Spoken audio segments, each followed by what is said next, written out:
Countless years ago, at the northern edge of the Han Dynasty's vast empire, a small, unremarkable hillock supported a ramshackle inn seldom visited by strangers and avoided by the sparse population in the backcountry. Only a handful of aged residents called it home, as they were so long in years that no one knew of any friends or relatives to care for them. There, on that lonely, isolated rise, they found the means to survive and give each other comfort and support through the continual storm of nature, political unrest, and human turmoil surrounding them. Some said they were as old as the land where they rested their weary bones. One day, as the group sat in their evening gathering to recall the beauty of the day and their pleasant memories, while sharing tea and bowls of rice, they noticed a thin, haggard visitor pushing her way up the overgrown path leading to their rustic dwelling. There was a sense of darkness around its form as it came upon them, standing over them with spite and fury. The elders looked back and forth to each other without speaking, as they did not recognize the bitter countenance staring down at them, glaring through her overly large and sunken eyes. "I am Delun Wang," the intruder declared angrily, "and you useless peasants must leave now. Pack your belongings and go. This land will be reutilized under my direction. I've seen to that. There are substantial mineral deposits here, and I am claiming them." One of the old men, with a face wrinkled like bark, leaned up, exposing his face from under his hat. "I am Da Fu. I have been here on this place long before your grandparents were born. You have no rights to our home or anything within the mother's womb below our feet. This is a sacred resting for us to conclude our time together as ones who have lived long years, giving our love back to the earth. You should go now." "How dare you speak to me, you simple animal? You have no freedom to address me. This very day I have concluded recording ownership of the minerals and rights of way through this space. If I had the power, I would have you arrested as squatters, but the magistrate seemed nervous about taking such actions based on some old superstitions. Now," she commanded as her face filled with frustration, "if you do not move quickly, I will take my walking stick to all of you." Another man, sitting cross-legged and bare-chested, appearing to be a mere beggar, looked at her with an open stare as he spoke. "You seem to be a troubled child. We mean you no harm, but it would be wise for you to return to your home village soon and reconsider the path of your life, as we do each day at this time in our group meditations. Why not sit and be quieted? We can share some of our simple tea and rice, if you like." Delun raised her stick above them. "I'll beat the life out of all of you. It will save me time, you scum!" However, her hand froze in mid-air as another figure stepped from the shadows of the simple hut.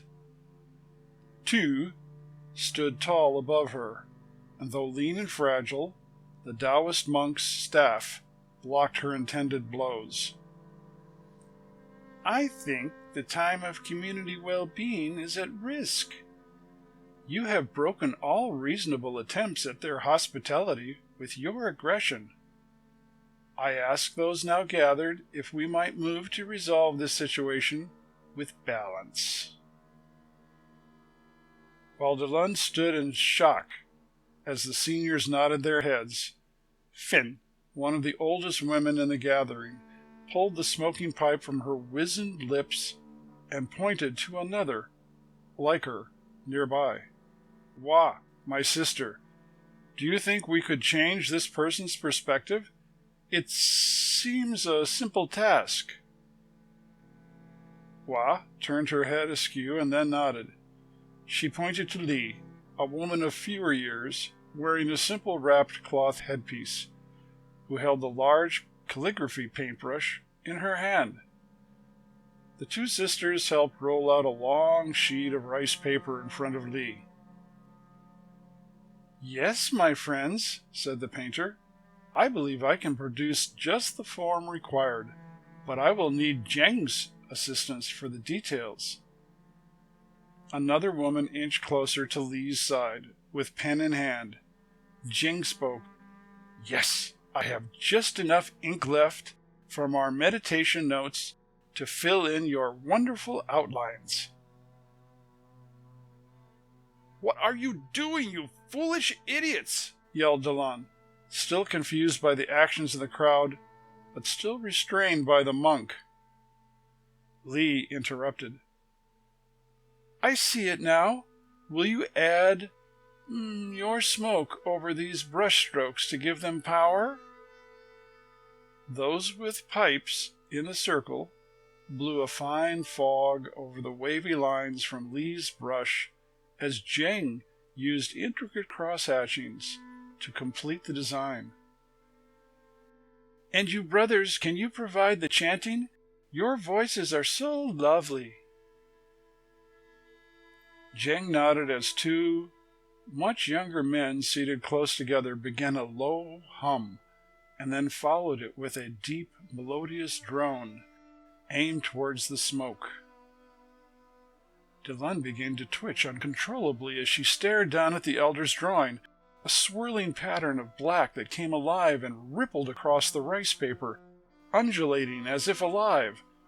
Her face pursed tight, squeezing her jaws and eyes. She could no longer stand above those below her, but instead collapsed quickly to the ground.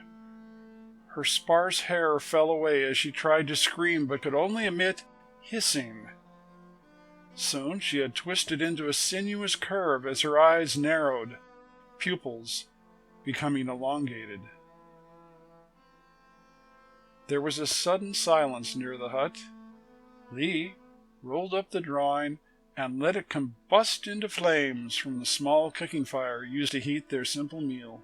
Chu used his walking stick to coax the transformed antagonist away from the elder's home as he watched it writhe and slither up into the far mountains, never to be seen again. To this day, there is an area at the north edge of what was once the Han Empire where no one visits or travels. It is forbidden to appear on any of their maps. Neither man nor angry beasts venture there, where the guardians dwell in gentle solitude.